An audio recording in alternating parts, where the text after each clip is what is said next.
Greetings everyone, peace to you all. Welcome to another episode of Praiseworthy Reviews, where we go through video games to see if they are excellent and commendable. Today, we will be reviewing Hollow Knight Silksong, the long-anticipated Metroidvania sequel to the first entry developed by Team Cherry.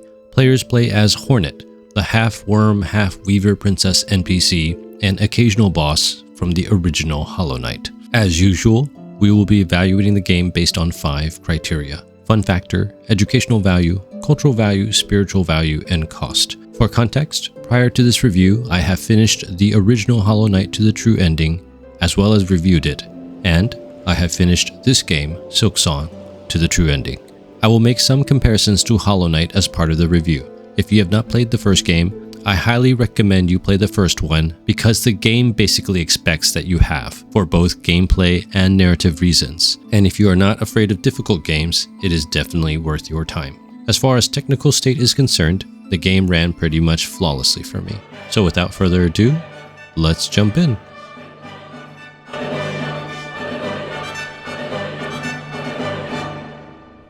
The core gameplay mechanics of Hollow Knight Silksong will be no surprise to fans of Metroidvanias: exploration, combat, and platforming. Each of these are just like the original, but expanded and refined. Exploration has many characteristics that are very distinct to the Hollow Knight franchise that really force the player to be focused. When entering most areas, there are initially no maps. Hornet must carefully and methodically explore each biome, trying to find benches as save points and bellway stations for fast travel. In addition, Hornet must be even more on the lookout for dropped chakrams or singmi, clues that signal that the cartographer is nearby. The fact that you need rosary beads to purchase maps and to unlock some benches and bellway stations encourages players to engage enemies to collect enough currency to purchase these progress milestones. Secret areas accessible through attacking broken walls are important as before, yielding anything from a few extra rosaries to entirely new sub-areas and optional bosses. As in the first game, exploration feels almost mandatory due to the difficulty of the game, which we'll explore more in a little bit. New to Silksong are wishes, a more formal and organized side quest system that gives a player a reason to revisit areas and earn rewards, from rosaries to all-important combat upgrades. There are a variety of wishes, but they come in 3 main flavors: tracking down people, hunting down monsters, and a few special ones. As Hornet explores, Farloom feels massive compared to Hollow Nest, with twice as many distinct areas and generally larger ones than before.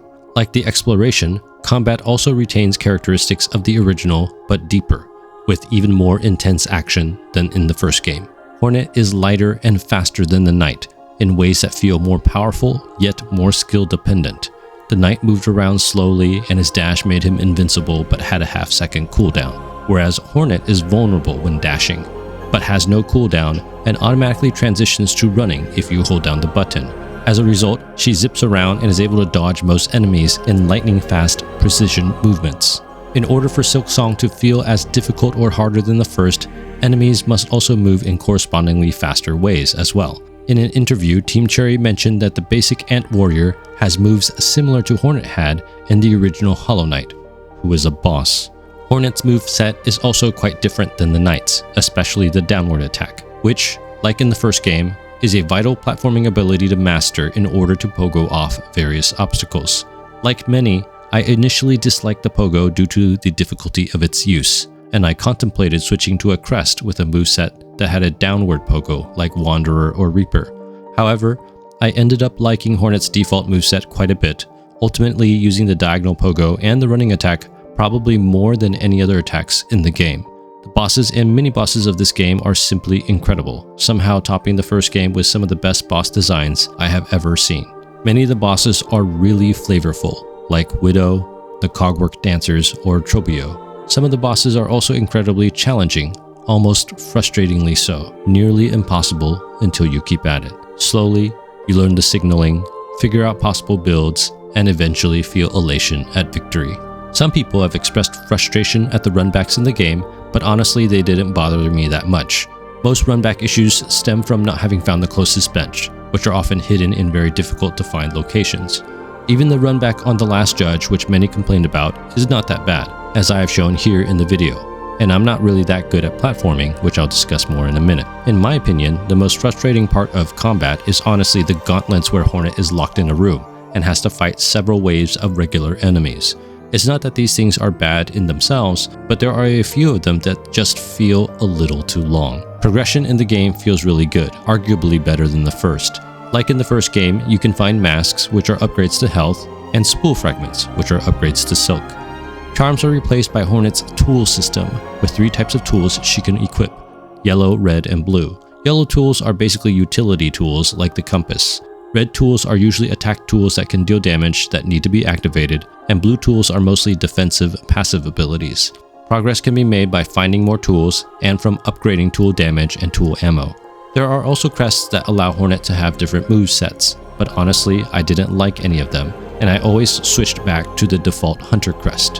While I mostly stuck to that crest, I am glad that the other crests exist for gameplay variety and experimentation.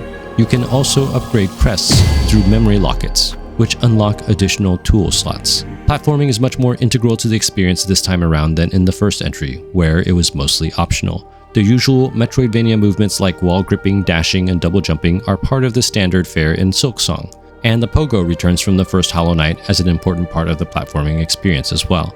However, Hornet has a few traversal abilities the Knight did not have that are now heavily integrated into the platforming, like using her cloak to drift or her needle. In addition to the 3 main gameplay elements mentioned, there's also a smattering of weird minigames like knife throwing or racing, many of which are actually quite fun. In all honesty, whenever I wasn't playing, I just wanted to play some more, and I enjoyed the game immensely, so I'm going to give Silksong 5 stars for fun factor. Silksong has little in the way of factual or conceptual knowledge to educate the player with, although there is a lot of good dialogue.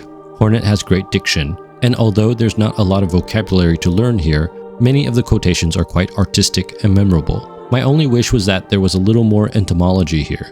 While we're all in this excellent fable, can't we learn a little more science about bugs? What Silksong lacks in factual or conceptual knowledge, it makes up for in spades of procedural knowledge. This game is incredibly difficult, even compared to the original Hollow Knight. Combat requires more precise and faster movements. Both Hornet and the enemies are faster, and because enemies feel a lot smarter, often dodging out of the way or backing up when it would be an intuitive moment to attack. Many of the bosses also do 2 masks worth of damage instead of 1, something that many people complained about. Platforming really requires a good feel for the pogo ability, and there were plenty of times that I missed my pogo target by inaccurately gauging the angle, or even getting hurt by pogoing into something because I was too far away. In my opinion, the platforming is very, very difficult. More difficult than anything in the first game, with the exception of the Path of Pain. But honestly, I think I struggled in Silksong even more than I struggled with that. There are essentially a few mandatory platforming sequences that I had to do repeatedly because platforming is my weakness. Even exploration feels more difficult, with larger rooms, trickier layouts, and more traps. This game will definitely challenge your motor skills, and it generally does a good job in scaffolding you, slowly raising the difficulty of exploration, combat, and platforming, while training you to do more and more difficult feats of dexterity with your hands. Because of this, I'm going to give Hollow Knight Silksong 5 stars for educational value. Like the art of the first game, Silksong is almost the definition of video games as art. The visuals are 2D and cartoonish, but still achingly beautiful. There's a great use of color, perhaps even more so than in the first game. But the artist still managed to make most of the areas feel haunted or uninviting, while making others feel more vibrant and unique. The animations are also quite spectacular, despite again, simple 2D sprites. I find myself often looking at Hornet's cloak when she is running, jumping, and moving all over the place. Bosses are also animated very distinctly as well, with unique movements that give them a lot of personality. As you might expect from a game titled Silksong, music and sounds are an essential part of the experience. Once again, Christopher Larkin has indeed composed an incredible soundtrack filled with very moving songs like those of the Choral Chambers or of the Songclave. Silksong also has adrenaline-pumping tracks for many of the bosses, including my favorites, Widow and Carmelita.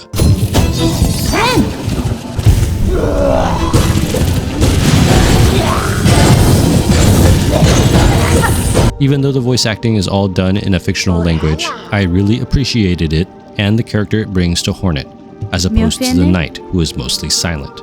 As far as the narrative is concerned, I really enjoyed Hornet as a character, arguably more so than even the Knight, who is kind of a hollow vessel of a PC. While that made him more subtle, I prefer Hornet's sharp and no-nonsense personality, and the way she engages with many of the NPCs of Farloom.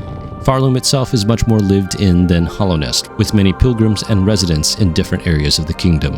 I really like the religious quality of Farloom and how that makes it distinct from Hollownest. The overall plot of Silksong makes sense in artistic ways and parallels the original creatively. The first ending and its relationship with the true ending was quite powerful, and there was a surprising scene in the true ending that almost moved me to tears. As far as the cultural impact is concerned, at time of recording about a month after release, the game has sold approximately 4 to 6 million copies in under a month, based on various analysts, with no official numbers appearing. Obviously, there was also a huge cultural impact this game had in terms of its relatively radio-silent development and the meme-inducing Reddit culture it had spawned. Based on its phenomenal artistic qualities and its intense cultural impact, I'm going to assign Silksong 5 stars for its cultural value. Hollow Knight Silksong has little negative content. There's no crude language.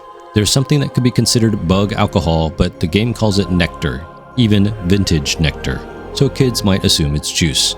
There's no sex, and although there is a little bit of nudity, I think Hornet is not really sexualized. The only real negative content is its fantasy bug-on-bug violence, which is generally pretty tame, but does have some bug dismemberment and bug blood. As far as positive content is concerned, there's plenty of it. I like the religious setting, the non-judgmental portrayal of faith in general, and many of the more uplifting characters like Sherma, Flea Master Mushka, or Pavo.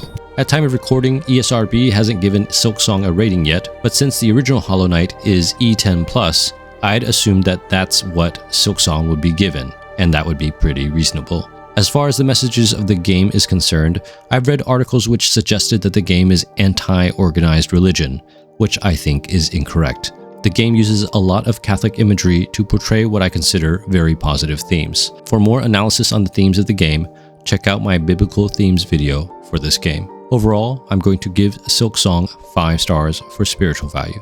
The time investment required for Hollow Knight Silksong can be widely varying depending on your abilities. For the time poor, the game took me about 63 hours to get to the true ending, which requires doing most of the wishes in Acts 1 and 2, as well as other optional content, although I'm sure you could do it faster if you are really good. For the time rich, there were still a few Act 3 wishes I didn't complete, as well as other things like filling out journal entries or even Steal Soul mode, which could easily be significantly more content. Silksong retails for $19.99 USD, which is honestly outrageous in a good way. Even for Metroidvanias, which are generally cheaper than other genres, this game should have easily been $29.99 USD, but Team Cherry has chosen to be generous, something we don't see very commonly in the industry, and this may create more cultural impact based on its pricing alone.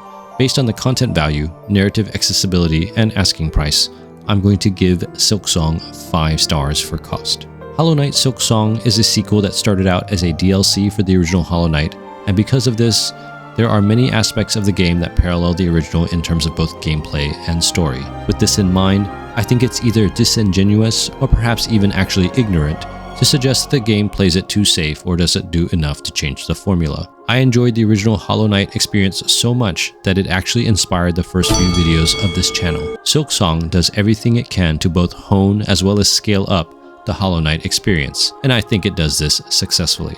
Silksong concentrates the essence of Hollow Knight gameplay into a purified and more distilled form, while still bringing in new and interesting mechanics and experiences. Based on the criteria discussed in the video, I subjectively assign Hollow Knight Silksong the rating of priority purchase. That's all I have for you in this video. Bless you guys. Thank you so much for watching. I really appreciate it. If this video blessed you in some way, please consider watching some of my other videos, subscribing, or sharing with me some of your thoughts in the comments below.